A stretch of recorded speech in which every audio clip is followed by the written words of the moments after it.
When the sun goes down, that's right. It's time for Sports Hour.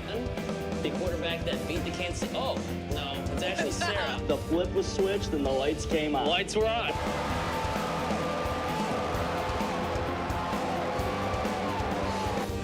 Hey, Sarah, go long. Oh, wait, Trevor. I play football. Go first.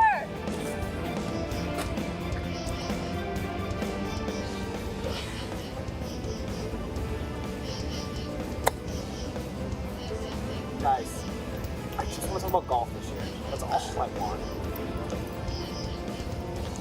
Guys, I just want the Sabres to be good this year.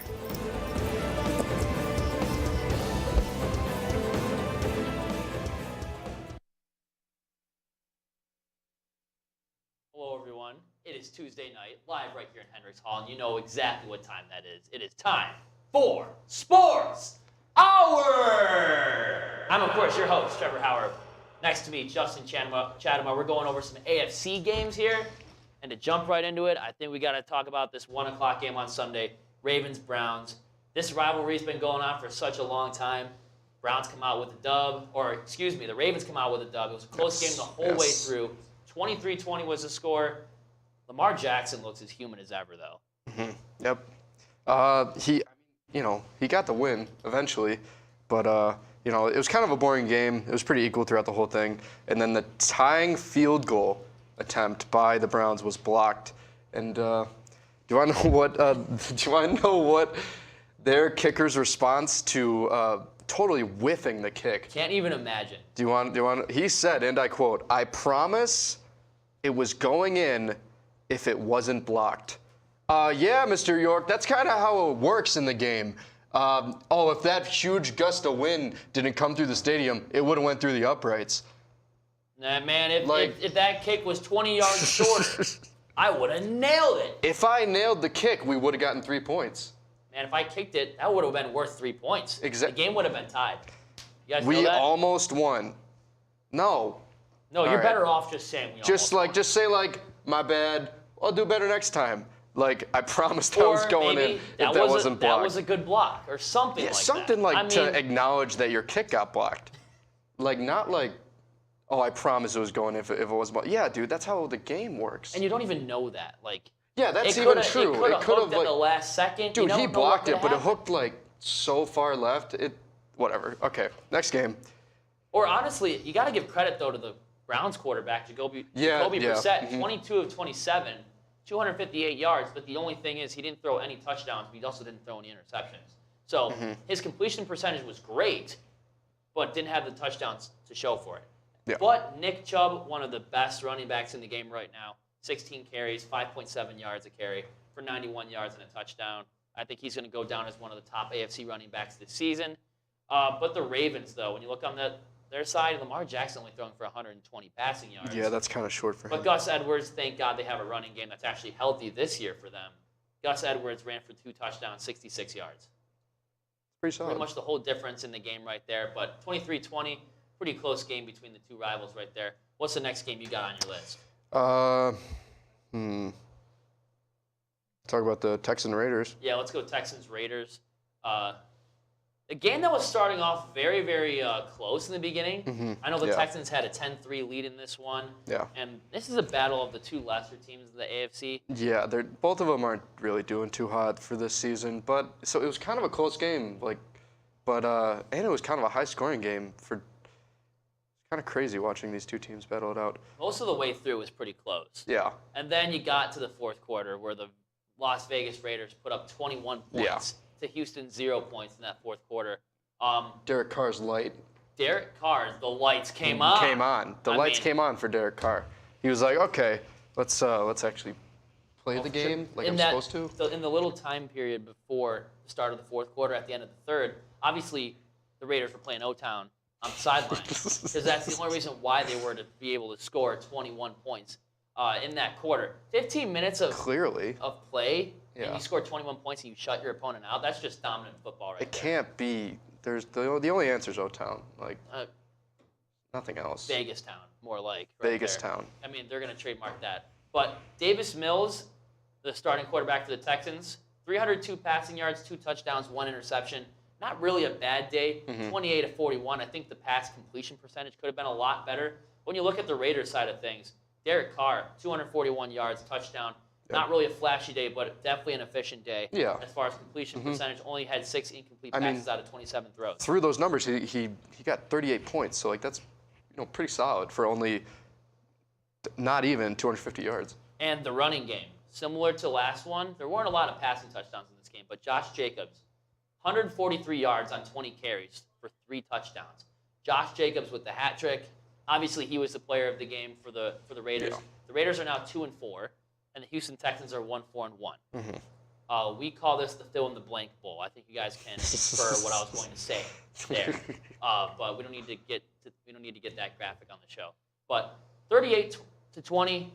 If you were to watch a game like this, lesser of the two teams, you really at least hope it's high scoring. Yeah. And this is exactly what it was: 58 combined points. So we went through that game, went through the top game, and do we have to talk about?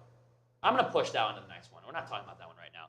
Bengals, Falcons. This was a good game. Joe Burrow, it's safe to say that his confidence is back. Oh, my goodness, For the first Joe time Burrow. this year, the Bengals have a record above 500. They're 4-3. They won this one 35-17 over Atlanta. It's such a good game for Joe Burrow. He threw for 481 yards. That's like combating Mahomes and Allen. Yeah. Like, that's a pretty solid game for him. And, we were talking about ATL not having an all-time low, but like the Bengals came back with 3 unanswered touchdowns. Like Right. And Marcus Mariota, when it's crunch time, it looks like he doesn't have it. Yeah. No. I don't know what's going on with him. There was some pressure in his head, and he must have cracked. I don't know. Yeah. After coming off of winning 2 games out of their last 3, they obviously dropped this one. They were down 21-0 early in this game. And they sort of made it a game. They were down 21-10 at one point, making them think like, hey, maybe we can come back in this one. Atlanta is usually the team to blow a lead, not to come back from a huge deficit. So that was a little bit ironic, but the Bengals pulled away in that second half. Yeah. 481 passing yards is unheard of. I think that's exactly the confidence that Joe Burrow needed to continue the season, because he had a rough start. They call it Super Bowl hangover. Matt Stafford had one too, but Joe Burrow's finding his way. Definitely, most definitely. And now we can finally talk about this fantastic game. I'm not even going to throw the hat anymore, because I do have an update on this team, and it's going upwards from here. There's no way it could go farther down with this guy. Bad. But the Titans played the Colts in Nissan Stadium, and for the 5th time in a row, the Titans took down the Colts. They're officially the Colts' older brother, or father figure, whatever you want to say, not letting the little brother win. 19-10, boring game. Turnovers on the Colts side and punting on the Titans side. Yeah. Defense was locking it down for the Colts. Offense was not. Matt Ryan threw a pick 6. Matt Ryan couldn't help but play catch with the other team. He's too nice. He's too nice. He's a nice guy. He's like, hey, you guys are, not having as much fun. Here's the ball. Bro, he's 37 years old. He's playing catch out in the yard with his son. Yeah. 37 years old. You know how it is. You know what? There is some news, an update. Matt Ryan did separate his shoulder. Okay, that's not the good news. The good news is that even if he didn't get injured, he would have been benched otherwise, and the Colts are bringing in the 6th-round pick from the 2021 draft, Sam Ehlinger, out of the University of Texas. That's right, Hook'em, Texas Longhorns.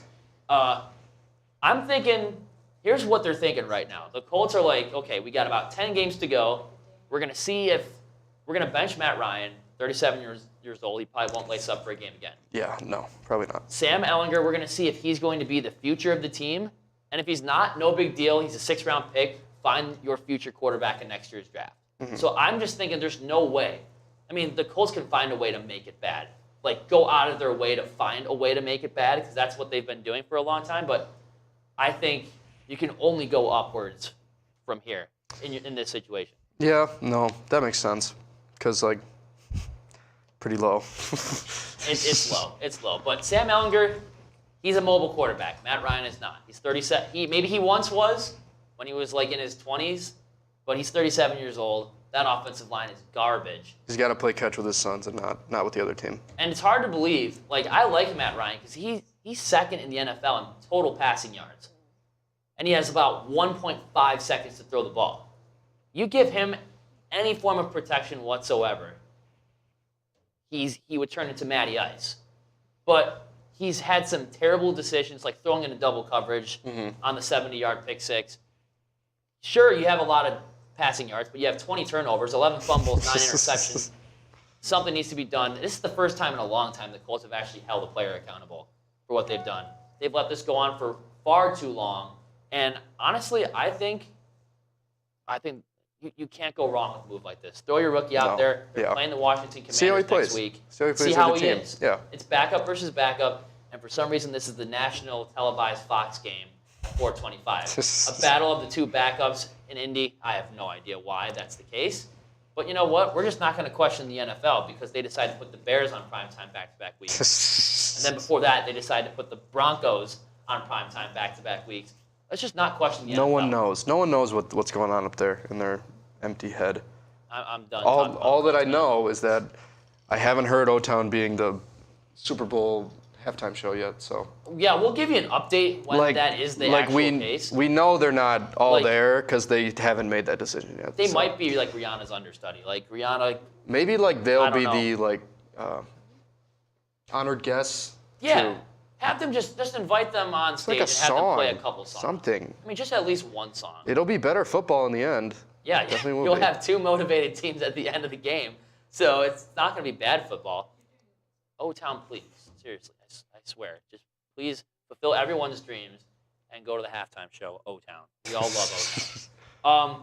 The Jets and Broncos, 16-9. Jets have won 4 games in a row, so you got to say Jets, Jets. They've won 4 games in a row, but the Jets can never truly win as they lost their number 1 running back. What did he say? Let me see. Breece Hall. What did he say? He injured his ACL. What type of injury was it? He was like, my leg. It was like, my knee. Leg. My knee. My knee. Oh, man. Yeah, they obviously didn't have the painkillers there in the Meadowlands. No, they were playing in Denver. Or the shrooms. Never mind. But they didn't have the little glossy-eyed stuff that Aaron Rodgers was popping that one time. But it sucks to see this for the Jets. I mean, being from Western New York, you have a lot of Jet haters, and for obvious reasons, right? Yeah. But Breece Hall was so good at They the were start looking of this like year. consistent, and it was a fun time for New York football. You got the Giants, 5-1. Yep, 6-1 now. So yeah, 6-1, beating the Jaguars. But honestly, that game should not have been that close. But you got New York football back. You got the Bills, you got the Giants, and you got the Jets. But now, the Jets are questionable after this big injury. They did end up trading with the Jaguars to acquire James Robinson, their second-string running back. So he is pretty good, but he's no Breece Hall. No. But if Zach Wilson continues to use his feet to scramble out of the pocket, his arm really isn't there yet. But just feed the rock to James Robinson and see what happens. I kind of want to see the Jets get close to a playoff spot. Give the fans some hope. Just better. Yeah. Be a little better. Not so much better, but a little Not better. so much better. I mean, second in the division's not bad. You got the Dolphins in third and the Patriots in fourth. Speaking of the Dolphins, Speaking Tua of, is back. Great is segue. Is Tua back? Tua is physically back. He's physically back, but only throwing 261 yards against the Steelers. 16-10 was the final score of that game. Tua, I'm even shocked that he's still playing this season. I thought the same After thing. the back-to-back concussions he suffered. And he still played during a concussion because they're against medical, Buffalo, right? Yeah, medical professional is just. And then almost lost his head against the Bengals that one day, and he had to get carted off the field. And then all of a sudden, he's back. Was it 4 weeks later? I think it was like a 3-game. He's back. Yeah, he took 3 games off, and now he's back. But is he? Because he's not playing like he did in the beginning of the season. Dolphins have that mindset. You don't go broke taking a profit. Well, you have the player's health in jeopardy. Yeah. You got to look at Tua Tagovailoa as the person, not the NFL player. Not as just a thing you can just throw out there. Be like, go win us games. No. Go win us games, Tua. You got a responsibility to uphold if you're an NFL franchise. Yeah, it's not like they're the top contender. They're in third in the division. Sit them. No. It doesn't make any sense. Or 4-3 now. 4-3? 4-3 now. So, Justin, there's our AFC segment. Thanks for coming on. My pleasure. We're going to have a sort of a roundtable type of thing here for the NFC in approximately 2 minutes. So do not go away. We've been down there.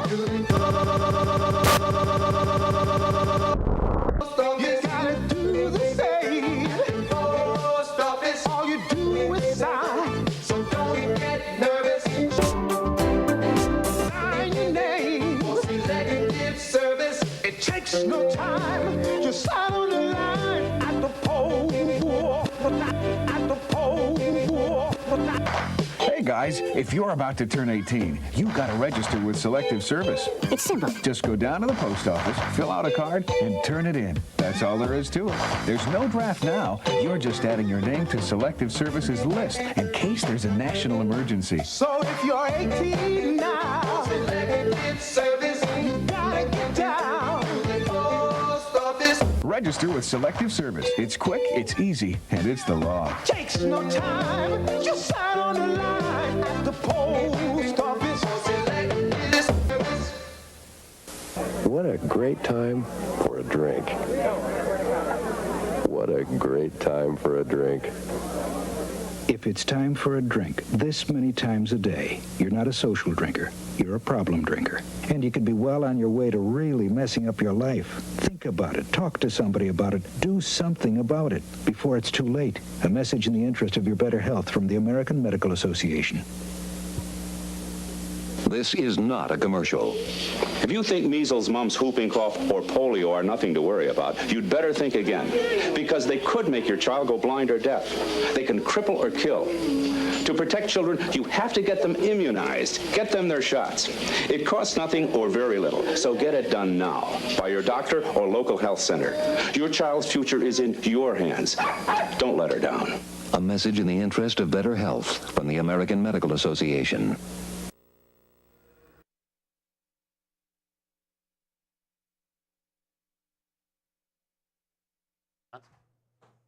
All right, welcome back to Sports Hour. We're here with the dapper Brock. I missed the memo. And I guess we both did. I'm rocking the Buster Bison. I'm going the sweater. I thought I was good. I'm telling you, man. I'm wearing the Bills tie right here. You know what? Man. But on the days where it's like 65 degrees, I'm gonna wear t-shirts. Yeah. And nobody's gonna change my mind on it. I'm getting the most out of this summer weather we got. Absolutely. Or the last of it, at least. Yeah. I'm gonna admit myself. I'm kind of a little sweaty right now. Yeah, probably. It's a little I mean, the lights are on. The lights are, in fact, and you're wearing a suit. And I'm sweaty. So, let's just jump right into the NFC, guys. What do you guys say? Week 7, Eagles are on a bye, but they're still undefeated. So we got to see if their reign of terror continues throughout the NFC. What do you think going into this next week? Well, you can't lose if you don't play. That's true. So unless you're the Colts, probably. That is true. The Colts probably will find a way. You'll have some random injury pop Jonathan Taylor would tear the ACL. Something bad would happen. Colts lose to the bye week. Yep. Exactly. But no, the Eagles, they started off really hot. They did. Jalen Hurts was looking like an MVP candidate, 300-plus yards a game. But ever since then, the average yards per game passing has been below 100. Right. So we need to see Jalen Hurts coming out of his bye looking like his week 1 and 2 self. Because right now it's looking ugly. And he was really breaking that stereotype, right? Like, Alabama quarterbacks that come out of the NCAA draft to get joined by teams, they don't really ever pan out to be, pretty much anything. Tua was great at the start of the year, Alabama product. Jalen Hurts the same way, Alabama product. But now you're seeing, like you said, right around the 100 to 115 average yards a game.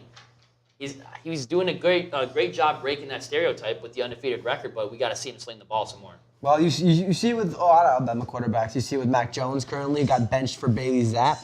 Yep. How does that happen? How does Bailey Zappi start over Mac Jones? I don't know. But, 2-0 as a starter. 2-0 as a starter with Bailey Zappi. It's just crazy to see Jalen Hurts appears a different quarterback, even. I mean, he's running the ball more. He's still effective at that, but we're seeing teams able to take away the threats of A.J. Brown, take away the threats of Dallas Goedert. You don't really have that same big play ability. You got to run that read option. Yeah, of course. And I think what happens is in teams, every game the Eagles have won, they've blown out their opponents. It's never been it wasn't even close. They've never had to run the 2-minute drill, never had to run up-tempo offense. So when they can't rely on Jalen's legs, when they can't rely on Miles Sanders in the read option of the passing game, and they have to go down the field in chunks, will they be able to do that? And I don't think they've proven that to me yet. Yeah, that is the reigning question. I mean, still 8 weeks into the season, or at least 7 for these guys, 6 games. But we still need to see, does this team have enough firepower to, punch their ticket to the number 1 seed, first of all, because they're the best team in the league right now, by far as record goes. But do they have, the firepower to get through round 1 round 2, get to the Super Bowl, and actually win the Super Bowl. We'll have to see that because I think Jalen Hurts, that draft decision really wasn't smart at the time, in my opinion. You had Wentz on the roster coming off of a great season, but I can see why they did it. Because they already knew that Wentz was pretty much 1 foot out the door, one more major injury, then he'd be gone. And then obviously he left, and he's been on 2 different teams since then. But Jalen Hurts, he's got to prove to me that he can consistently sling the ball down the field. You wrote this one into our script here. Packers, what are they more like? Yeah, they're more like the Frackers because they freaking suck. Yeah. Absolutely terrible. I'm going to give an honorable mention to Aaron Rodgers because the fantasy points that he gave me is just abysmal. And My knee! And I had to drop him from my fantasy because, well, the points are just dropping Aaron Rodgers, and I think he's taking a little too much time up there in south of the border in the ayahuasca and shrooms. I was thinking too. I think he's taking a little too much of the psychedelics. He's starting to see ghosts out there. A little bit about the perks. No, he's not starting to see them. He's a ghost of his former self. He is. He is the ghost. This has been a shocking revelation over in Green Bay. I thought he lost to Washington. I think the magic's finally run out. And I think we've seen this with both Aaron Rodgers and with both Tom Brady. I think we've seen a changing of the guard. Yep. Passing of the torch. Obviously we have the Josh Allen, we have the Patrick Mahomes. Those are the top 2 quarterbacks undisputably in the league. No question. And then, you have the younger guys, Lamar Jackson, Joe Burrow, Justin Herbert, who are still just kind of breaking into that tier. And then, of course, Jalen Hurts, too. Talking about, they have that potential in them. Tom Brady and Aaron Rodgers are not the Tom Brady and Aaron Rodgers we've seen for decades in this league. Brady is losing to the Carolina Panthers. Yes. And nobody loses to the Carolina Panthers. We need to go into that game now. I could play quarterback on the Bucs offense and beat the Carolina Panthers. Exactly. No, not only did they lose to the Carolina Panthers, they lost to a third-string quarterback in P.J. Walker. And P.J. Walker was dotting that defense up. He was. He dropped one of the bread gasket of Tommy Tremble deep down the right seam route. I saw that in red zone, and I was like, the lights are on for P.J. Walker. P.J. Walker went to his car out in the General Motors place parking lot the in black Vancouver SUV. And turned the lights on. And the lights were on in Carolina, but the lights are bleak in Tampa Bay. If you're a Carolina fan, you don't want to win this game. Well, you might want to beat Tom Brady, but you want to get that number 1 pick in the draft your quarterback of the future, because there's some very good prospects coming out into this year's draft. Got some Malik Anderson. You got some guys out of Ohio State, Alabama. Stroud, Bryce you got Levis out of Kentucky. You have Hendon Hooker out of Tennessee. Lots of guys. Anthony Richardson out of Florida. You got some good quarterback prospects. Stetson Bennett out of Georgia, baby. Bennett, go Dogs. Yep. But yeah, I think the Panthers that is a rude awakening for Tom Brady. Yeah. I saw a post on, I think it was Reddit, and it said Tom Brady really returned to the NFL, returned out of retirement to lose to a third-string quarterback. Tom Brady is not playing out of love of the game. He's playing out of hate for the family. Yep. Yeah. Yep. And that's we should have a counter for how many times Ethan has just completely burned Tom Brady on the show. That's counter number 4. And don't get me wrong, he's the Put greatest. It in the right-hand corner. He's the greatest man. He's the greatest player ever to touch the league. Undisputably, the GOAT. No doubt. At some point, you got to hang it up. Yep. He's 45 years old. He's losing to the Panthers. This return from retirement reminds me a lot of MJ coming back to the Wizards. Mm-hmm. It's over. Hang it up. Become an owner. Become a coach. Do something. Go with the Brady brand. You're disparaging a legacy you've fostered for 20 years of continual success by playing mediocre football. TB12. Exactly. We've never seen mediocre Tom Brady. No. Tom Brady has never looked human, and here he does. And I think the writing is on the wall. Oh, it's been on the wall. From the entire season, they won a couple games here and there, but he didn't look particularly great in those games. The Bucs have yet to move me in any game they've played. They never impressed me. And so Tom far. Brady finally looking human is very humbling for us in the Western New York area, and just watching him wreak havoc throughout the entire AFC, throughout my entire childhood, and then my days in college where he's just making the Super Bowl, making the playoffs consistently in the NFC. I just want this guy out of the league. Exactly. Basically, just because he wins a lot. You can throw the Spygate, Deflategate stuff out the window. He's the best to ever do it. And it's finally great to see him start to turn a little bit human. And you thought it was Eli Manning that had the chance to break Tom Brady, Nick Foles. It was Giselle that broke this man, okay? That man. And who would have thought? Who saw and he did this to himself, too. He chose, I'm going to come back to football, and my family's just going to stay around in Tampa because no one knows why, after I literally retired in February. Ridiculous stuff. That's just the way it is. Let's go into Tom Brady's former team here. We mentioned him before. Bailey Zappi didn't get the start. Mac Jones returning from injury. Don't worry, B. Zappi finally ran out. I mean, we can say that for 2 weeks as a starter, 2-0 as a starter, but the Bears came to play. 33 points. And it's amazing because Justin Fields actually threw the ball. He was slinging it. They let him throw the ball. I mean, it's not world-changing numbers. It's not going to shake the earth with the stat line, 179 yards passing and a touchdown and a pick. But 21 pass attempts, that's the most he's had all game in any game this season. Yeah. Which is insane to think. He also had 14 rushing attempts. Montgomery had 15. Herbert had 12. Montgomery also scored, too. Montgomery scored and Fields scored on the ground. It was, I thought it was good. It was refreshing to see an offense that genuinely looked like it was an offense in the National Football League, and it wasn't 3 yards in a cloud that does football anymore. Right. Obviously, we're still seeing it in Atlanta with lots of rushing attempts in another NFC team. But we're seeing it here in Chicago. We're seeing Herbert get carries. We're seeing Montgomery get carries. We're also seeing Darnell Mooney get targets. Yep. We're seeing them lean on Fields' arm more, letting him do work in the ground and the spread. But I don't know. I think this is a refreshing win. I think it's dire for the Patriots. Another team that is dire for the San Francisco 49ers shake the league with a monster trade for Christian McCaffrey. In the middle of the week, too. Just ran away on a Thursday. That was off of everybody's radar. Nobody had Christian McCaffrey leaving the conference. There were rumors about him going to the Bills, rumors about him going to a team in the AFC that needs a running back. And even Detroit, and I think his agent shot that down quick. But he's a 49er now. I think we got that news on Wednesday, I'm pretty sure, last Wednesday. Yeah. And the Niners were sticking with them in that first quarter. They're hanging with the Chiefs, but the Chiefs came off a bad loss against the Bills. Exactly. And they just decided to say, you know what, we came into this game mad, and we're going to take it all out on the 49ers. They put up 44 points to 49. San Francisco's 23. Well, I mean, that's a given. You're always going to get torched by the Chiefs. It's just the Chiefs' offense.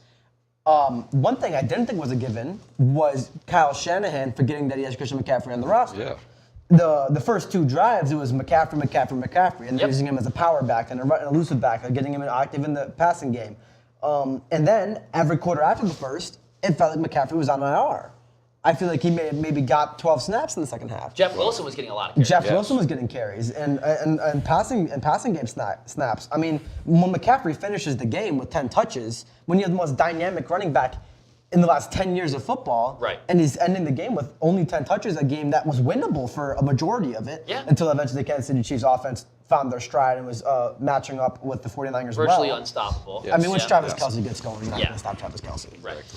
But Christian McCaffrey, they were running him out of the I formation. Yes, it was working. He was getting 8 yards a carry. He was going 6 yards not getting touched. And what Kyle Shanahan is known for is stepping away from what works. Oh, I see Christian McCaffrey's running the ball really well. Let's throw and see what happens. That's why they lost the Super Bowl against Kansas City in 2020. That's why they lost the NFC Championship game last year, or they lost it was the NFC Divisional, I believe. It was the NFC Championship game against the Rams. Yeah, against the Rams. Because they had a lead in that game in the third quarter, and they stepped away from what was working. That's Kyle Shanahan to a T. I believe he was the offensive coordinator for the Falcons when they blew the 28-3 lead. He was. This is a guy who just doesn't know what he's doing. He can't. I mean, the beauty of Christian McCaffrey is even if you don't want to keep running and want to pass, you can still pass to Christian McCaffrey. He'll still get you 12 yards of reception. He will still find ways to make defenders look silly out there, or just carry them for 6 yards. But you're not even doing that. So it blows. I mean, I get it. It was only on the team for 3 days. So it just blows my mind that you have this guy who said he's going to be the starting back, he's going to be the bell cow, he's going to get lots of touches, and then after the first quarter, it feels like after you run out of scripted plays for him, you just don't drum up another play for the rest of the game. I mean, it doesn't take three days to learn the playbook of just running straight dive plays. Right. It shouldn't. I mean, you can get creative and throw a toss play, or maybe a pitch play, or a slam play, but you're running right up the middle. It doesn't take 3 days of preparation. They just stepped away from what was working. If San Francisco wants to get a shot at a Super Bowl, you got to get rid of Kyle Shanahan. You have to get rid of Kyle Shanahan if you want to get any form of success in this league. I think a coaching change is definitely coaching change. I mean, it's unfortunate what happened to Trey Lance, and you have to be forced with Jimmy G as quarterback for the rest of the year. But hopefully they're looking on to next year. They'll have a healthy Trey Lance. Hopefully they'll have a healthy Christian McCaffrey, and we'll just see what happens there. Real quick before we wrap up, why don't we talk about the Giants going 6-1? 6-1? Yeah, the Giants going 6-1 is shocking. I did not see this coming. The Jags kept it close. I thought they were going to 6. The Giants lost this game. They were a yard short from tying the game. They were a yard short. One yard. Monster tackle from Xavier McKinney. They pulled the Tennessee Titans and were 1 yard short of the end zone. Mm-hmm. Just 1 yard. I was flabbergasted on that last play. I mean, it was only 1 yard. But Saquon Barkley is that guy. Yeah, he is that Saquon guy. Barkley is carrying the Brian offense in New Dable York. is that guy. Brian Dable offense. 6-1 for the New Jersey Giants, 5-2 for the New Jersey Jets, and 5-1 for the New York Buffalo Bills. The Bills. I just had to say New Jersey. The only team in New York is the Bills. So we're gonna wrap it up. In about 2 minutes, you're gonna see this guy again, where we're gonna talk some NBA basketball. I'm just gonna leave. When you think of the local lowdown, what do you think of? Well, when I think of the local lowdown, it's the live music that we have played in the studio. It's got to be the laughs we shared. The memorable moments during the whole thing. Oh my God, so fun. The local lowdown for me is the people behind the scenes, the amazing team that we have making the show. Oh, it's got to be exploring all sorts of genres and music I've never heard before. Oh, easy. Going out to shows and talking to artists and getting the latest news on what they have planned for the future. It's about these artists, man. Giving them a platform to showcase what they've worked so hard on and show their music to the community. It's all about supporting the local scene of music to keep it running for years to come. And of course, the band merch. You can't forget about the merch.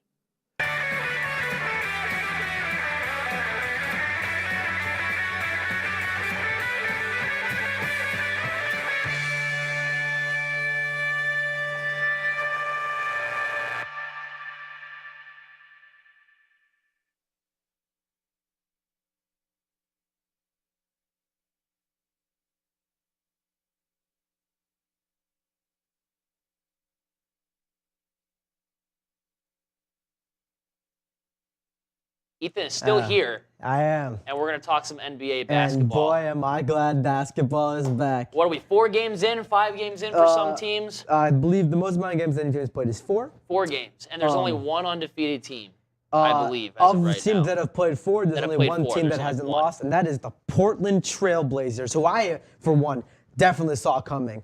You know, when you got the star-studded lineup of Damian Lillard and Damian Lillard. And also Damian Lillard. Of course, Damian Lillard. But of course, I mean, I got to give respect. Anthony Simons has looked just as good as he did last season, even though Lillard came back into the lineup.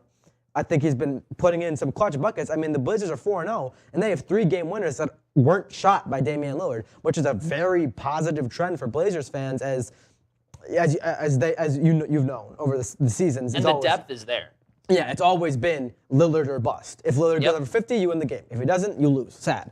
But the depth this year is coming in for the bench, and I think that's a pleasant sign for fans over in Portland. A perfect start, 4-0. And then the other undefeated team, when you look on the eastern side, well, the Trailblazers do have 2 games in hand over these guys, but the Milwaukee Bucks, I think we all kind of saw this one coming too. 2-0 on the year, and 1-0 at home, 1-0 on the road. They're just the Milwaukee Bucks in 2022. It's gross how good Giannis is at basketball. Can't even believe it. Every year, we come into the league with, like, these guys will be the best players.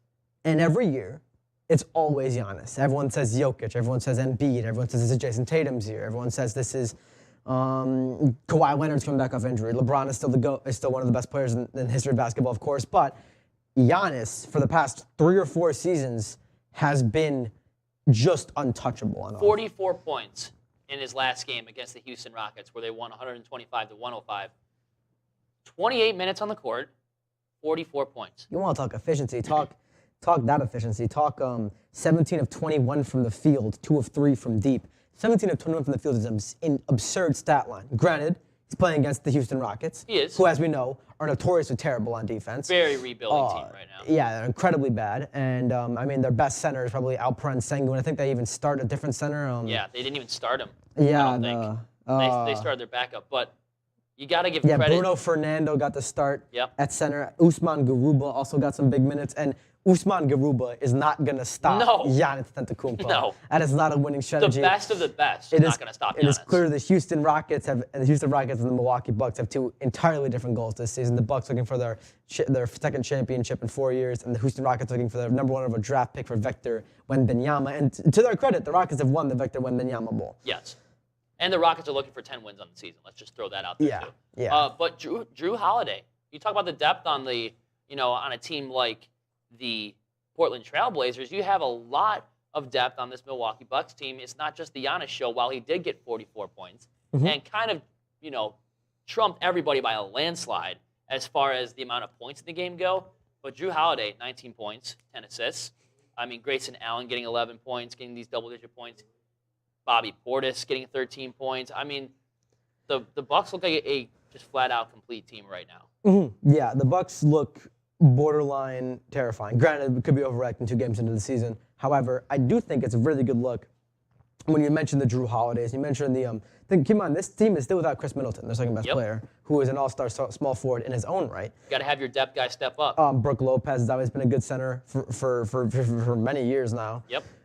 Drew Holiday, of course, came over. He kind of flies under the radar, but I think he's in that second or third tier of point guards, kind of in the Fred VanVleet area. Yeah. And then, of course, you got Jordan Nwora, Serge Ibaka, Wesley Matthews, just veteran guys who in the playoffs can come in and give you quality minutes off the bench, which I think is the number one need for most championship teams. I mean, of course, all the champions, they've always had that one superstar guy. They've had the Kawhi Leonard, the Stephen Currys, the LeBron James, of course. But they've also had key role players that can give you big-time minutes in minutes when Leonard can't be on the floor, LeBron can't be on the floor, or Giannis can't be on the floor. Granted, you still want to look to those guys first and foremost. And they step up. But when you can come in with Serge Ibaka off the bench, when you can come in with Wesley Matthews off the bench, or George Hill, all of these guys have proven that they can get it done in the postseason. And seeing them get it done in limited but altogether solid minutes in the regular season is a good sign. Right. And, I mean, if you want to flip back west, I have a few teams in mind that kind of caught me off guard in the beginning of this season. How about number 1, the Spurs taking the second overall spot at 3-1. They had a flashy start. Same thing with the Minnesota Timberwolves starting off in 10th. I would have thought roles would be reversed in that regard. And then, obviously, you got to give credit where the credit is due. Let's talk a little bit about the Memphis Grizzlies and the start that they've had of the season. 3-1. Ja Morant, dude. Ja Morant. I can't even say enough good things about this guy. Unfathomable start to this season. He's the franchise. He has been just incredible. And I hate to say it because I thought he was in the second tier superstar of not on the Luka, LeBron, or Giannis level quite yet. But he's proving me wrong. He's working his way up there. I mean, if he isn't there already. He has been unconscious from the field this season. He's shooting roughly 60% from the field goal percentage, which is abnormally high. Yeah. 44 points, I think he's averaging a game. He's just putting together monster performances night after night. He's coming out and giving buckets to anyone, any which way he's getting buckets. 38 points in the last game against the Brooklyn Nets, where the Grizzlies took this one 134 to 124. 38 points. I mean, Giannis getting 44 is great, but we all know what kind of player Giannis is. I think Morant's ceiling is still going up. And I think the most, as far as talent is concerned. Of course. And the most beautiful point is that not only is he scoring this much and doing this much, he's also delivering in the assists category. Yeah. He's not slacking off on defense. He's not giving up on boards or looking to cherry pick fast break layups. He's doing all of the right things that you have to do to build a winning culture, and he's giving you 40 points a night. And it's just mind-boggling to see how good he's looked to start the year. So good, in fact, Kevin Durant came out after the game last night and after the walloping he gave them by giving them 38 and said that Ja Morant is the future face of the league. And that is heavy praise from a guy who's been known in history to be a very egocentric player and think that I'm the best and I'm going to be the best forever. To come out and say that, yeah, this guy is really that good, I think speaks volumes to how much he's improved, even though he was still great last season, how much he's improved into the next. And I was going to say, what do you think that shows? When you have a guy like Kevin Durant coming out and saying that, a guy that wasn't loyal to Oklahoma City, went ring chasing and won a whole bunch of games in Golden State. Demanded out this offseason. And with the was Nets. absolutely the most despised in the entire league. To come out and say, after getting 37 points in his own right, to say that Ja Morant is the future of the league, that is high praise. I think Ja Morant is the real deal for this league.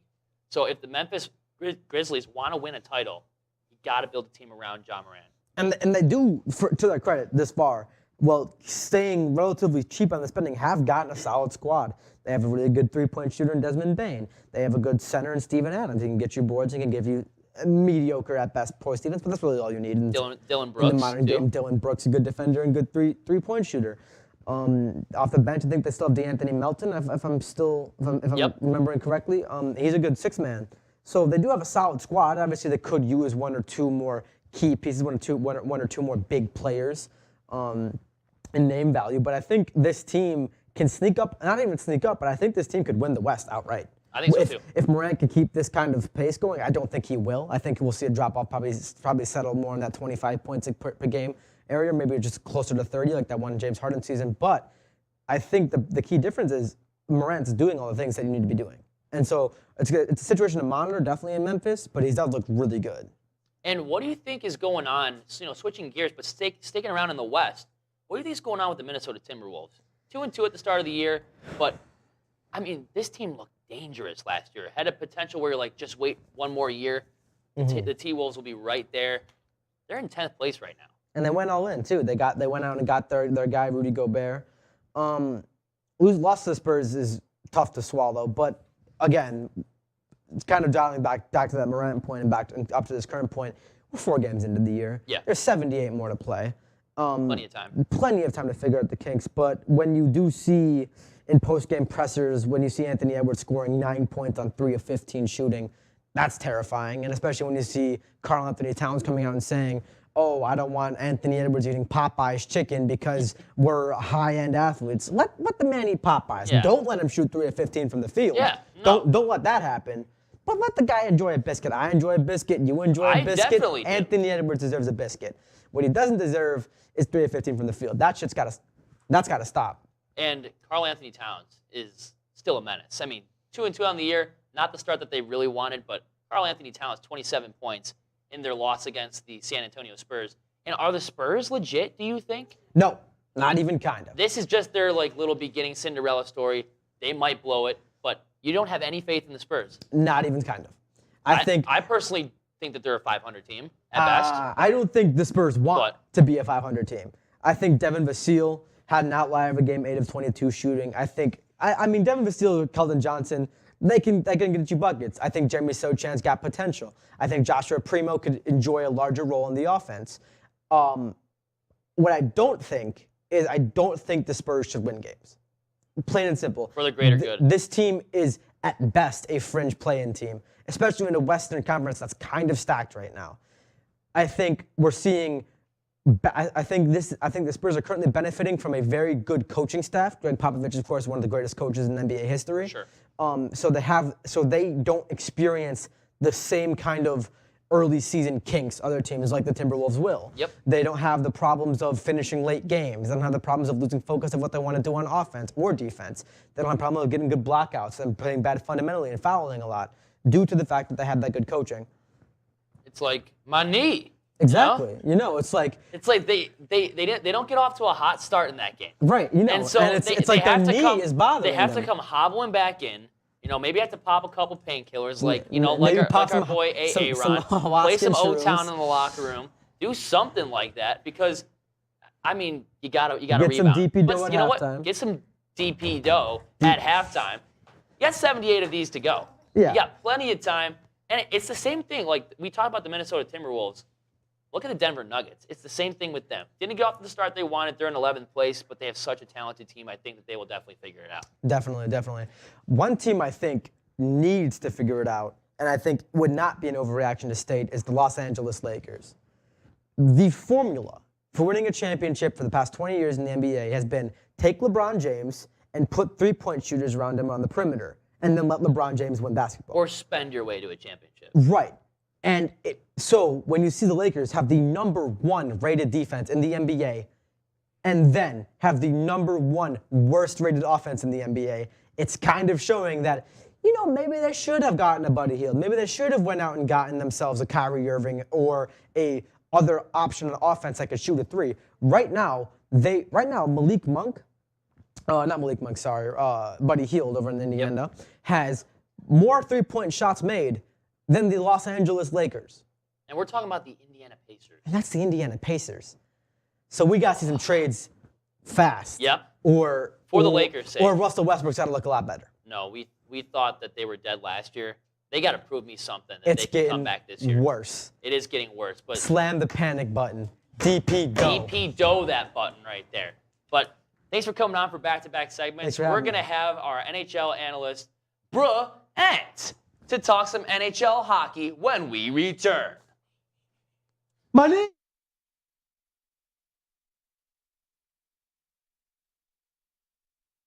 It's the live music that we have played in the studio. It's got to be the laughs we shared. The memorable moments during the whole thing. Oh my God, so fun. The local lowdown for me is the people behind the scenes, the amazing team that we have making the show. Oh, it's gotta be exploring all sorts of genres and music I've never heard before. Oh, easy. Going out to shows and talking to artists and getting the latest news on what they have planned for the future. It's about these artists, man. Giving them a platform to showcase what they've worked so hard on and show their music to the community. It's all about supporting the local scene of music to keep it running for years to come. And of course, the band merch. You can't forget about the merch.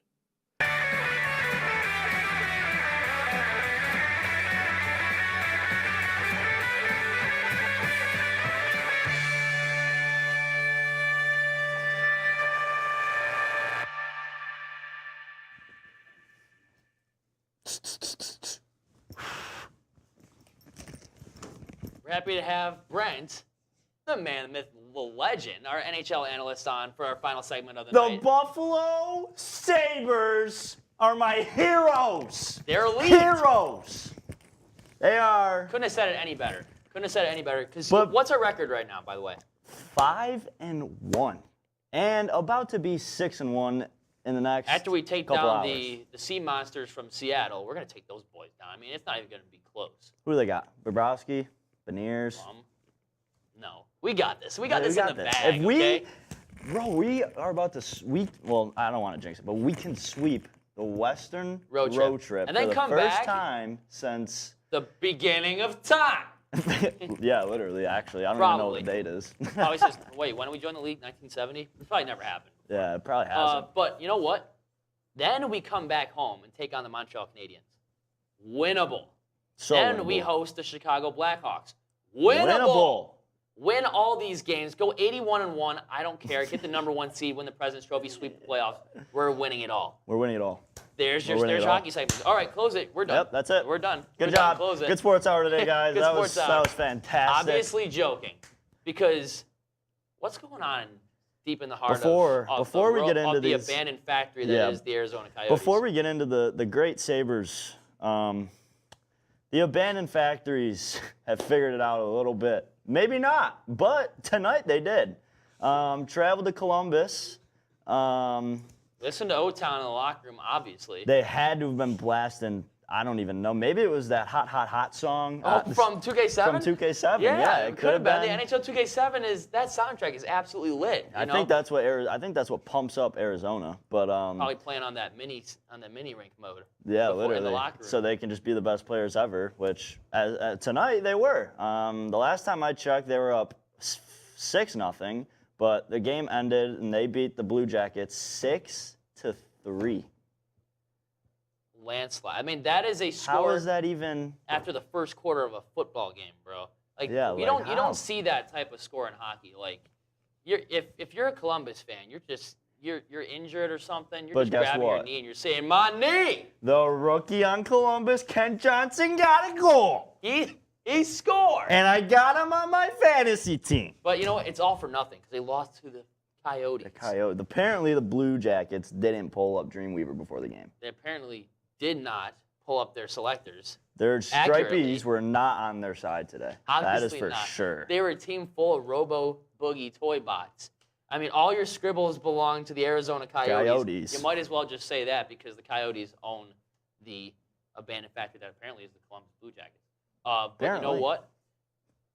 I think, you know what? This is just the beginning of the season. Anything could happen. Flipping back to the Sabres, though, it seems like they always start off this hot, but we're always just waiting for the epic collapse. Is that going to happen this year? Because here's what I'm thinking. I think that this is the best chance they have to have a fast start and hold on to it. Montreal, Seattle, Chicago. But then after that, you play teams like Pittsburgh, Boston, Tampa Bay. Yeah, see, that's the thing. Our schedule, as we get later on, after this road trip's done and we play Montreal, we're going to start playing tougher teams. Pittsburgh, Detroit, who usually plays well against us in our house. I think we got Rangers coming up soon, too. Tampa Bay. Tampa. Wait, honestly, though, Tampa, hold up. Yeah, the Buccaneers. Hold on. Buccaneers, Rewind. awful. The Lightning, who has gone to the Stanley Cup final the past 3 years, are playing way worse than Robo Boogies right now. No, they would lose to the Rochester Amherst right now. I They're playing like that actually. bad. I think I'm they not would. even joking. The Sabres farm system will take on the Tampa Bay Lightning right now. And win. I think they would win in like mini rink mode, playing the hot heat song. Obviously they'd probably win that game like 8-7 because the Amherst goalies when in a high leverage situation they don't win. Yeah. So if that's a fair statement to say? So it'll be an 8-7. Yeah, 8-7. But Sobchak will pull out the dub, 100%. Oh yeah, calling up Somchak into the Amherst. Look out, league. Look out, NHL. Because it's only a matter of time until Somchak joins the Sabres. Seriously though, I don't think I've ever said this in my entire life. I feel bad for Tampa fans right now. I don't. All around. I really do. I don't. I don't, but I do at the same time. Back in the day you when know when we would get season tickets to the Sabres, 307, row 12, seats 23 and 24, there were aisle seats, okay? I remember that stuff. From 06 to 2017. I would go to the Lightning games back in like 08 when they would score, no fans. What happened? The bandwagon grew, and every time you go to a Sabres and Lightning game, here come all these Lightning fans out of the woodwork. Where'd you guys come from? Where were you during the days of Marty St. Louis, Vinny Lecavalier, Vinny Prospel, Ben Bishop? Where were you in those days? Oh, wait, no, they didn't exist because they were probably all rooting for the Penguins or the Blackhawks back then. The Penguins, yeah. The Penguins were the dynasty team back then. Them, the Kings, Blackhawks. Yep. Yep. I miss those old Blackhawks. I don't, because I think the Sabres are going to, take over as that dynasty. No, 100%. No doubt. And then on top of that, when Patrick Kane demands a trade and then gets traded back to his, his hometown team, and then we go 82-0 in 2023, 2024. And then we bring the cup to Buffalo along with a Super Bowl. And then the Bandits win 12 in a row. And the Buffalo Bisons go 162-0. Jeez, we are the best. The story W's are just going to write themselves. Yeah, only W's. W's only. Sometimes it gets disconnected. Well, a little bit, for but the most part, you just got to put it back together. You just got to put it right back. It's kind of like a jigsaw puzzle. It's just kind of, yeah, in a way. You know. Are there any teams so far this year that really just shock you, other than the Sabres? No, I was not shocked. Typical Sabres W. Typical Sabres success. Sabres. I was shocked at the start they had. Okay, so for the Sabres, I'm not shocked at the start, but I am shocked right now. At the amount of goals that they've been scoring. The amount of goals they've been scoring. The one game that they lost, they scored 3 goals against the Florida Panthers. That's impressive. Yep, and we haven't gotten blown out. Nope. We've only lost one game. We've only lost one game. It wasn't even a blowout. And let's see, what else? Calgary, we beat Calgary, and they are like one of the top talked about teams right now in the NHL because of all the core guys that they have, the trades that they've made in the offseason. We went in their barn and beat them, shut their lights off, and now we're going, then we went to Vancouver and shut their lights off, and now we're going to Seattle to shut their lights off, and then coming back home to turn it on for Montreal. When we take down the Habitants de Montreal. French. Right? I never took French. So or Habitants de Montreal, I think is what it is. Is that Montreal? The Montreal Canadiens in Francais. Francais. But see, I took Espanol, so I don't know. Oh, I took Francais. But you know what? I'm really shocked, honestly, in the start that Vegas had. Vegas, Remember when they were Vegas like limping? They were trying to limp into the playoffs last year. Didn't even make it. Didn't even make it. First year with Eichel. Them and Dallas has been taking me by surprise too. Just a fast start, but again, we're like 5 games into this. It could collapse at any moment. We got 77 of these games left. Yeah, that's the thing with NHL. Like NFL, like sure, at the beginning of the season you could say, it's the start of the season, but they only play 16 games. But NHL, through the first 5 weeks, you kind of have an idea weeks, of who the teams are. You don't know with NHL for probably the first until like December or after Thanksgiving. I would say between December and January is when you start realizing like which teams are going to be the top ones, which ones are going to be. You know, another team that's been kind of surprising me too is Detroit. Detroit's been figuring it out, to say the least, and that's why that's why the Sabres got to take down the teams like Seattle, teams that they can absolutely beat. Seattle, Montreal, Chicago. You got to take down all 3 because you got Pittsburgh and Detroit, I believe, back to back, and then you got Boston. Yeah. So you got 3 tough games, 3 of the more simpler games, and then we got our rival. It's a gauntlet in the beginning of November, but. The reason why I say you got to wait till like Thanksgiving time because we went on that 10-game win streak a bunch of years back around Thanksgiving time. And we had a 81% chance of making the playoffs. All they had to do was win 41% of their remaining games. They won 29 and missed the playoffs and finished in 24. So in typical Sabres fashion, I wouldn't pull the trigger on them yet, but it is exciting. Take it 1 game at a time because we're seeing some winning hockey right now. We are seeing. So just we live are in the seeing moment. that. Live in the moment, and hey, you never know. Maybe we're about to see another one of those winning streaks. Maybe we're gonna see a dynasty pop up. You know? I think with this squad, like, I don't know. Isaac Rosen coming up next year. JJ Peterka here. Talk about Peterka, Trev. That's your guy right there. All right, the Rook. Let's talk about the Rook. He's been doing phenomenal. He's been fantastic, scoring a goal in his first game. On a great pass, by the way, on the power play. Great play. Great play. And then he scored again. I believe that was against Oilers. I believe he scored. Yep, scored against the Oilers. Scored against the Oilers, but he's tallied a few assists as well. Let's talk about Alex Tuch scoring the hat trick. The hat trick. Against the Calgary Flames. You want to know He's something got great? 6 goals on the season in 5 games. First hat trick in the NHL. Guess who we did it with? The Saves. Right there. Right there. That's not a Vegas logo. That is a Buffalo Sabres logo. Yeah, we're not the Sin City Sabres. We're the Buffalo Sabres. And Tucky, he needed that. He needed Give that him the big captaincy next year. Kyle Oposo's contract expires this year. I think he retires after this year. Give the seat to Alex Tuch next year. Or I swear I'm coming back to Sports Hour next fall, and I'm flipping this freaking table over. If you don't give Alex Tuch the seat. We're not even flipping it. We're not even flipping it. We're just going to jump through it. We might just rip the set down. Yeah. I don't even know. We might just take an elbow, bash the TV. We might just rip the set Just grab a down. little puck real quick and boom, you know? You just ruined our set now. Nah, I fixed it. They don't even know what channel they're watching. They're watching. Well, okay, now they know, because you set it up nicely. Look at that. I fixed it. Call Bob the Builder. Or Chihuahua. No, he can't fix anything. Yeah, you're right. Come on. Yeah, that was a little, yeah. Sir Stripes a lot, can't fix Sir anything. Stripes a lot. Yeah. But, I mean, I could see Tuck wearing a C, but what about Give Darlene? Taves the A. Oh, Darlene, though. What is that? 5 goal. He's making NHL history, by the way. He is, 5-game goal streak for a defenseman. Only in the NHL, only defenseman in the NHL history. That is my, I'm making up a new one. That is my 20. He's born in 2000. 22-year-old. 22-year-old Swedish defenseman. And how about someone locking it down in between the pipes? Number 41, I don't know how old he is. How old do you think he is? But he gave up 1 goal. No, he gave up 2 goals against the Oilers. No, 3 goals against Calgary, 1 goal against Ottawa. So 4 goals in 2 games. He's averaging only giving up 2 goals a game. He's 40. I can't remember his age. His name starts with a C. His last name starts with an A. He's my geriatric goalie. 41 my years old. MVP, Craig Anderson. He's locking it down. So is Eric Comrie. So is He's locking Comrie. it down too. Comrie's in pipes tonight against Seattle. I thought it was a little unfair that they threw him in there against Florida, but he's in that tonight against the Seattle Kraken. Against the crackheads of Seattle.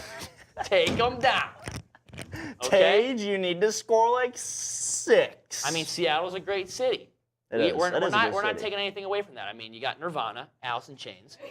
You have Pearl Jam from Seattle, but the Mariners suck. We don't talk about them. Seattle, Russell Wilson was good back then. Oh, And they're cutting us again. guys, turn the screen back on. Come we'll on. wrap up. We'll okay? wrap up. We'll wrap up right now. Relax. Turn the screen on.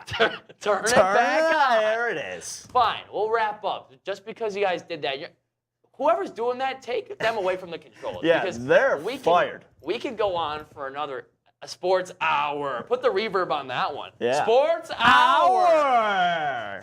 That's all the time we have. Apparently. That's apparently. enough. Stop.